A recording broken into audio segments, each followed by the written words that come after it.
Was it a conscious decision or a momentary lapse of reason? How did progress take priority over humankind? How could the desire for a modern way of life that threatens our future be considered a way of life? Could it be we are connected to all things in the universe, not the center of it? That suburbs in Los Angeles affect the melting ice caps of Antarctica. Deforestation in the Congo affects the typhoons of Japan. Now we must face the insurmountable challenges for what they really are. Opportunities to reinvent and redesign.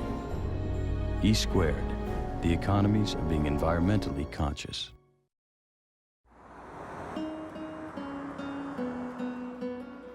Poverty and despair, like all things, are interconnected, especially in cities of developing nations.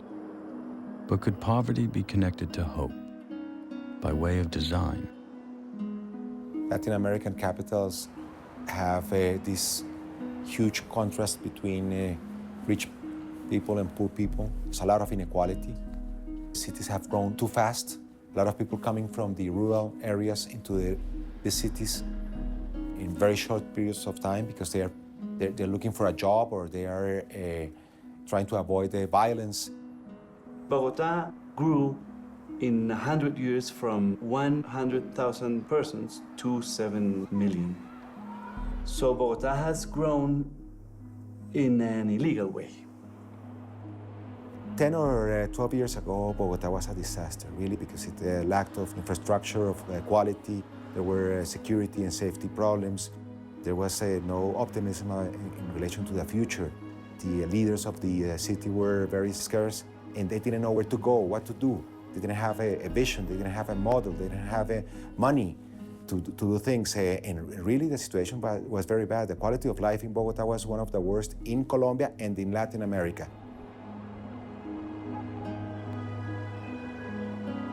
I have never known a city where the people hated their city so much as Bogotá used to be. People thought it was the most horrible city.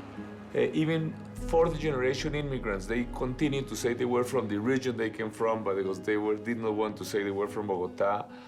It was a city that was really without hope and without self-esteem. And what is amazing is it really changed beyond all my expectations because people, and how did it change? Really because we started making a city a little more for people and not so much for cars. It sounds very simplistic, it's almost dumb, but the fact is that we are really trying to learn a different way of life. In just 10 years, Bogotá's murder rate fell 70%, from one of the highest in the world to less than that of Washington, D.C.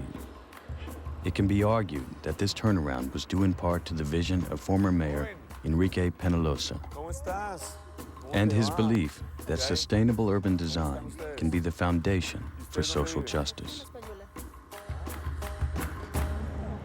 Since I was a child, I was obsessed with making a better country, a better society. I moved to the US when I was 15. Then my father became Secretary General of Habitat, the first United Nations World Conference on Human Settlements, on cities and urban development problems. Until then, I had been obsessed with equality, socialism, and economic development. But then more and more I realized that socialism didn't work through time, and that economic development would come sooner or later. But the way we created cities would really determine the way people would live and how happy they would be. After seeing cities in Europe, Penalosa said, "As a fish needs to swim, we need to walk, not in order to survive, but to be happy." For 5,000 years, we've had cities, and for 5,000 years, all city streets were pedestrian only. When cars appeared, we should have at least decided that half the street would be for cars and half for pedestrians. Unfortunately, this was not done this way, and we have done environments which are very horrible, where children grow in fear of getting killed. I mean, and we think it's totally normal. Just tell any 3-year-old child, watch out, a car, and the child will jump in fright. I think now we are at a time where we can begin to correct that enormous error. So, at some point, if we want to make a city that is very nice to people, there must be some sort of restriction to car use. We are here at the Avenida Elaborado, one of Bogotá's main avenues, and we are in the Domingo Ciclovia. In Bogotá, every Sunday, we close about 120 kilometers of main arteries during 7 hours, from 7 in the morning to 2 in the afternoon. And we get more than 1.5 million people coming out. Rich, poor, fat, skinny, old, young. This is a wonderful place for integration. It's the safest place in the city. In 1982, a mayor called Augusto Ramirez put this into place. And since then, it has been growing more and more and has been better and better organized. I would say this is the seed of everything that has happened in the city afterwards, that we have made a city more for people and restricting car use. I think this was the beginning of the new Bogotá. When I came into office, I received a very big transport study I had for the city, which had been done by the JICA, the Japanese International Cooperation Agency. And although it proposed some bus lanes and some public transport, really, it proposed 7 elevated highways. 7 elevated highways which were worth more than $5 billion. And so from the start we said, no, we are not going to do this. We did not have public transport. We had some extremely chaotic bus system, almost individually owned buses, racing like crazy. They would stop blocking the 3 lanes of road so that the buses behind would not overtake them. They would dump people in the middle of the street. There were many accidents, buses even going out of the street into the sidewalk and killing people. So instead of doing this huge investment in elevated highways, we decided we're going to move by public transport. It was a huge battle because the buses, the public buses in Bogotá were in the hands of a mafia. So it's a multi-billion-dollar business. And then comes Penalosa and said, forget it, I'm going to take away the biggest chunk of your business. And this is going to be now a system managed by the local authorities. So they were a very powerful political group, which could also bring the city to a halt with a strike. And we were going to substitute them totally by the new system. So it was a big challenge, a bit of carrot and a bit of stick. We said, we want you to become and be part of the system, for the traditional bus operators to be the shareholders in the new system. And in fact, there are some of those previous owners that complying with certain rules and regulations and very tough ones, they can be part of the system. And that was intelligent to have them on board.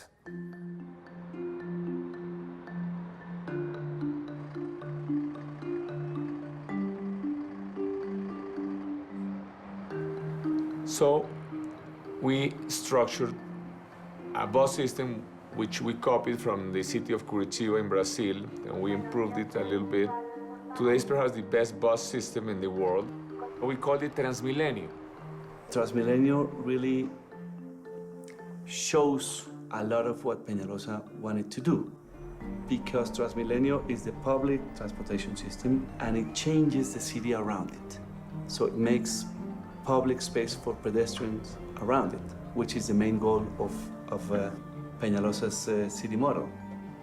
And it has become like our, how do you say that, emblem, our emblem, we identify Bogota through Transmilenio right now. Clearly, you have to take into consideration these marketing issues. It's not just a matter of engineering. Public transport is not just a matter of engineering. We needed to make our bus system sexy. So one very important consideration was the color, the facilities, the design, and the name. Transmillennium means going from one millennium to the next millennium. And since that occurred when Penalosa was city mayor, we went from one millennium to another. That was 6 years ago, etc. He wanted a big name, just to have people believe and think in the long term, in big things. We needed people to talk about Transmilenio and not about the bus. Because if we had people referring to it as taking the bus, we would not get upper income people into the system. So happily, no one in Bogota ever mentions about going to take the bus. Now they go to take the Transmilenio. The system's infrastructure includes exclusive dual bus lanes in each direction to create main trunk lines connected to intricate feeder routes. Technological advances keep Transmilenio efficient.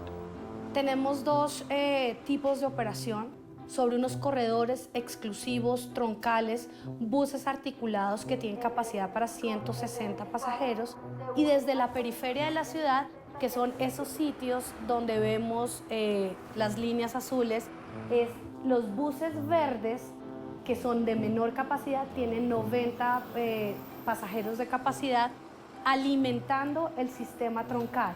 Por eso nosotros denominamos a Transmilenio un sistema tronco alimentado.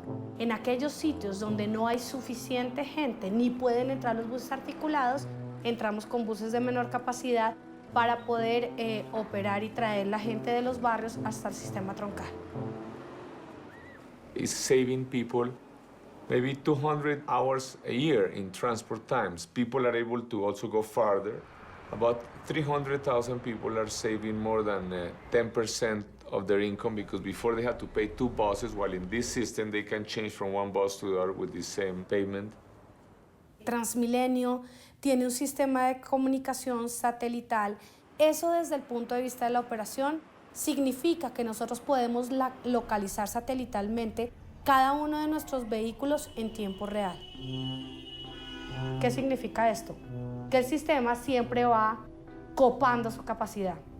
Tenemos unas horas pico que se presentan en la mañana y en la tarde, y en la hora valle uno ve también el sistema lleno, porque lo que hacemos es que paramos un porcentaje importante de la flota para que los buses no circulen desocupados. Eso nos permite, digamos, tener control sobre el desarrollo de la infraestructura y su mantenimiento, y tener control sobre las emisiones que no son necesarias botar al aire y que tampoco son necesarias, digamos, en términos de que los buses vayan desocupados.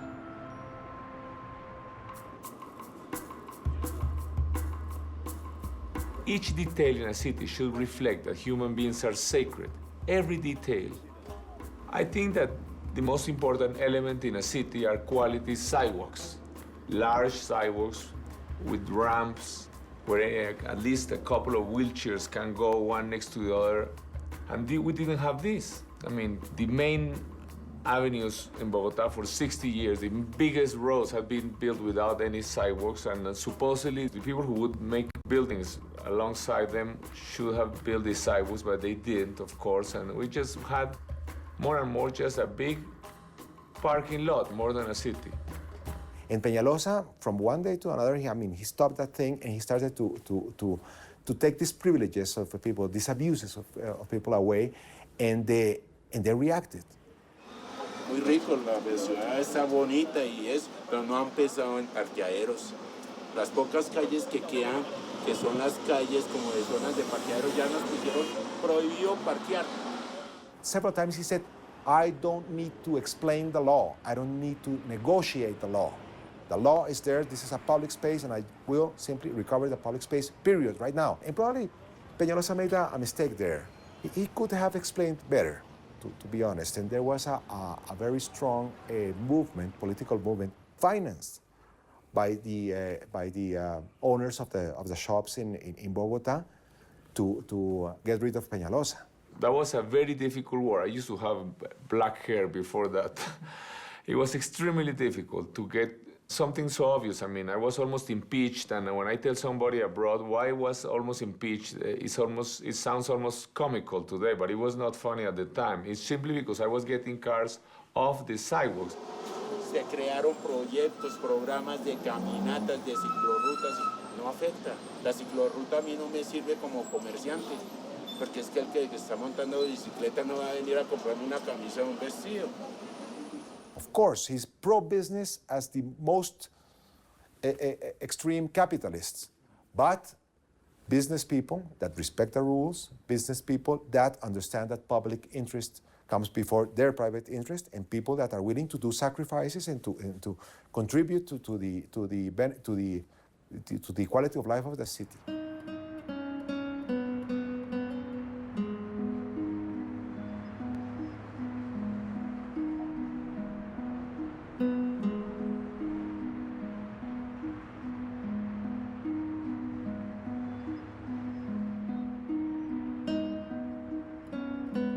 And so it takes huge amounts of money to make the flyovers, the elevated highways, everything. So if you allow these priorities to become the city priorities, you have no money left over to do parks or nurseries or libraries or schools. When Penalosa started to take these tough decisions, he said, I have limited amount of money. I cannot spend that money to benefit the 15%, 15% of the population of Bogota that have a car. I have 1 million persons in Bogota live in misery, not poverty, misery, extreme poverty. That's less than $1 a day to survive and to pay for everything. So I need to invest in giving water and sewage to these poor neighborhoods, and health and education, and I will not invest more in highways for people who have cars. I mean, it's even immoral.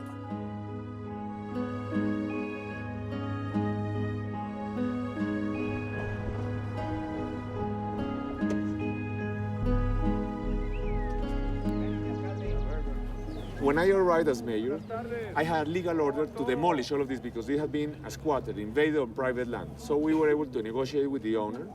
We were able to give property titles. This used to flood with sewage until here when it rained, so we put the pumping stations and the sewage pipes and all this. We built the schools, the nursery schools, the nearby libraries, the pedestrian streets. The Alameda Del Porvenir was built to run through the poorest areas of Bogotá, where paved roads had yet to be built.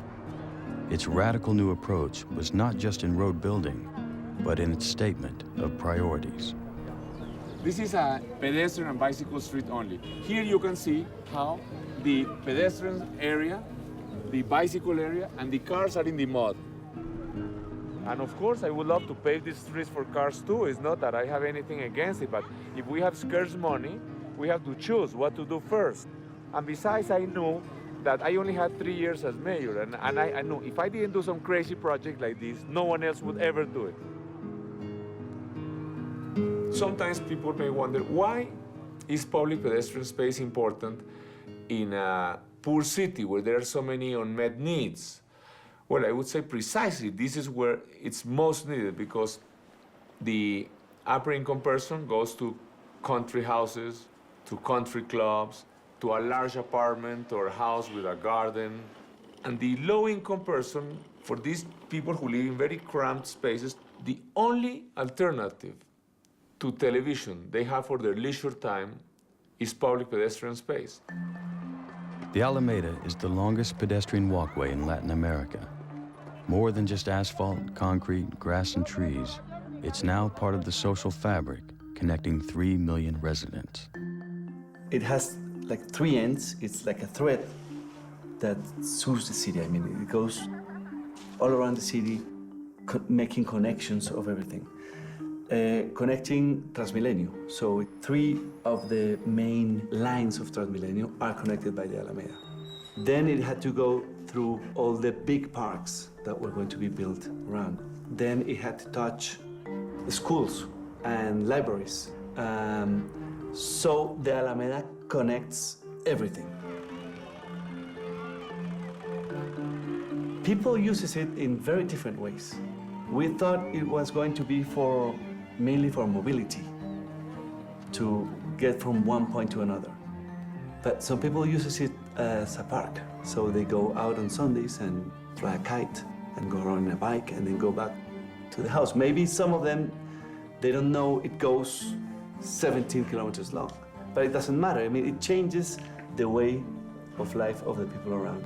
A good city this is a good city, where the whole neighborhood is out.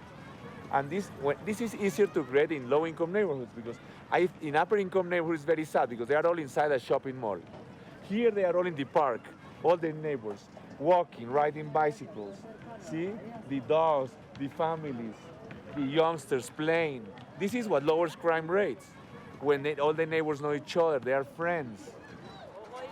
The Alameda goes through a neighborhood that was the most dangerous neighborhood in Bogota. After the Alameda was built there, that changed completely. The city became alive, so it wasn't anymore the most dangerous place in the city. The statistics changed because of the project, and that's good. There are many theories about why the crime rate went down in Bogota. I think that the most important thing is that the social organization gained a lot of legitimacy because people thought the city government was honest, was efficient, and was improving their quality of life. So when the system has legitimacy, people obey the law more, they denounce more those who break the law, and then the government itself has more moral authority to be strict in law enforcement. Señor. Penalosa is determined to see that public good is not trumped by private interests, even if it means personally policing the Alameda. We have more people killed every year in Colombia, pedestrians and cyclists, than people who are killed by the conflict, the military conflict we have. So these are important issues. So I would say that a protected bicycle way is not just something cute, not some architectural element, but it is a right, unless we think that only those who have access to a car have right to safe mobility. I would say that our creativity is very important, that we can generate appropriate solutions for our own problem. We don't have to look forward other places, but it's important to look forward, but that we can, with our creativity, produce our own solutions to our own problems. When we have a bikeway, a protected bicycle way, this is important because it protects cyclists. ¿Cómo le va? But it is also very important because it's a symbol that shows that a citizen on a $30 bicycle is equally important to one on a $30,000 car. It's a very powerful symbol for democracy. Enrique Penalosa left office with one of the highest public approval ratings of any mayor. His vision continues to shape Bogotá today, reclaiming the city not for cars, not for the elite few, but for all her people. I think it's a much more fun city now. You know, a lot of people out in the streets, hundreds of thousands go out to jog, to ride bicycles. There is more color. It's like more youthful, more luminous. Penalosa changed our way of thinking of the city. I mean, he understood that changing the space in which you live can improve your quality of life in a big way. I mean, changing the public space of the city can make people more healthy and more happy. Penalosa has a special ability to have these fantastic dreams, and he's able to convert those dreams into reality as no other politician has been able to do in this country. What is most important is the change in attitude of the people. I mean, this was a city where people thought the future would only bring worse problems. And there was a very radical change to a city where people have self-esteem, even pride, and especially they have confidence that it's possible to build a better future. By the way, I like to emphasize, we are a city that has horrible poverty problems still. We are not a model of anything. We are just trying to solve our problems, giving priority to people.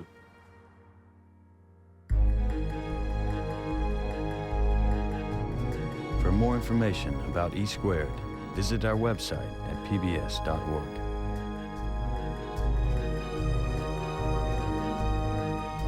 E Squared is available on DVD. To order, call PBS Home Video at 1-800-PLAY-PBS.